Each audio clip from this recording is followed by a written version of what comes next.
G'day again. In this video we're just going to look at equilibrium.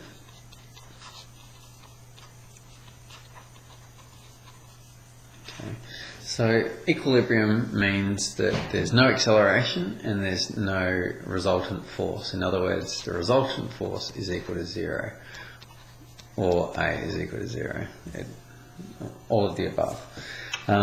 In particular, we're going to look at sort of what happens when we have three forces. And the reason we're talking about three forces is because we can create triangles out of three forces, because we can easily solve questions that have three forces, because we like triangles, because we know a lot about triangles. And so I'm just going to go straight into an example of something like this. So I've got some force going, that's supposed to be a vertical line. I'm going to start again. Some force there with 10 newtons. Let's have a force here of 123 degrees in between them of, I don't know, 15 newtons. And some force here. And let's just say that's, I don't know, what does it look like? Let's say 100 degrees in there. And a force of k newtons, where k is unknown.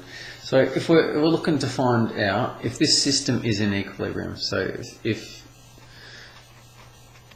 this system is in equilibrium, in other words, if nothing's moving, or if it's moving but not accelerating, so just constant velocity, then find what k is. What's the measure of force that needs to be applied in this direction to make sure that nothing else moves?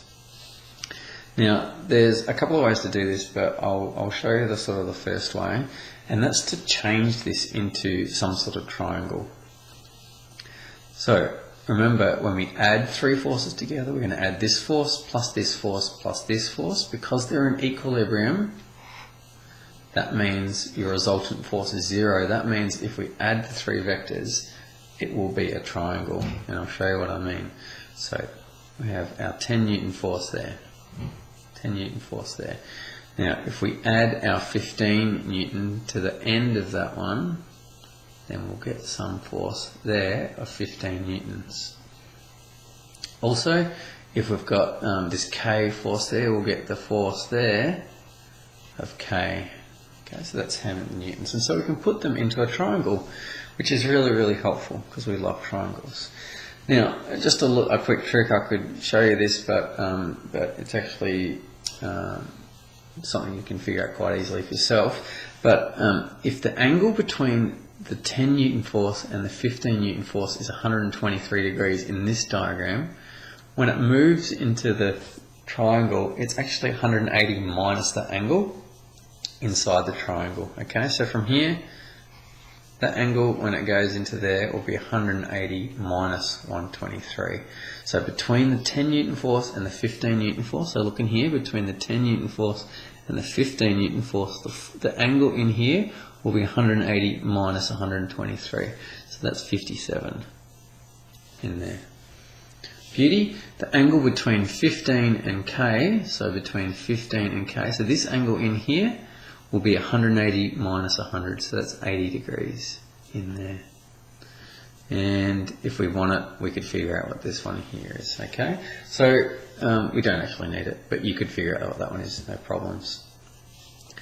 Once it's in a triangle, this is really helpful because we love triangles. We can use the sine rule, we can use the cosine rule, you can use trig, different things. We can use all sorts of things to be able to solve for angles and for magnitudes of sides. So in this case, we could just use the cosine rule. So we know that the magnitude of k squared is equal to 10 squared plus 15 squared minus 2 lots of 10 times 15 cos 57 degrees. And we can figure out what k squared is and then figure out k equals. So it's easy. So that's the first method I'm going to show you. If it's in equilibrium, change it so that it's into a triangle. Remember that the angles between forces, when you change between this diagram and this diagram, will be 180 minus whatever that angle is. When you go into the, otherwise you're going to get some weird sort of answers. So that's the first one. The second one I'm going to show you is Lami's theorem, which is really, really good. I'm not going to prove it now. It makes me sound a bit lame, but it's actually a really, really simple proof. That see if you can do it for yourself. I'm going to show it in class, but that's okay. So if we have some force P, some force Q, some force R, and it's in equilibrium, and that we have, I'll just do it different because P looks a bit funny. Difference between a capital P and a small p, and Q. So these are the angles. So angle Q is there, and the angle R is there, and the angle P is there. Okay. So if we have that, what Lami's theorem says is that P over sine P is equal to Q over sine Q is equal to R over sine R, which is really, really helpful. It's a really, really good result. Allows us to, if in equilibrium, must be in equilibrium, R must be equal to 0 for this to work, because we need to be able to translate that into a triangle like we just did. So if you want to prove this, take this, translate it into a triangle. You get a triangle with sides with angles between 180 minus R, 180 minus P, 180 minus Q, and sine. Anyway, you'll figure it out. Get there, and you'll get this result. But let's use this result, and I'll just do a quick little bash down here. Let's have 10 newtons this way. Let's have 6 newtons this way, and let's x newtons that way. 123 degrees there, and I'm just really being boring, but 111 degrees, whatever. Don't care. So I get something like that. What we can say is the following.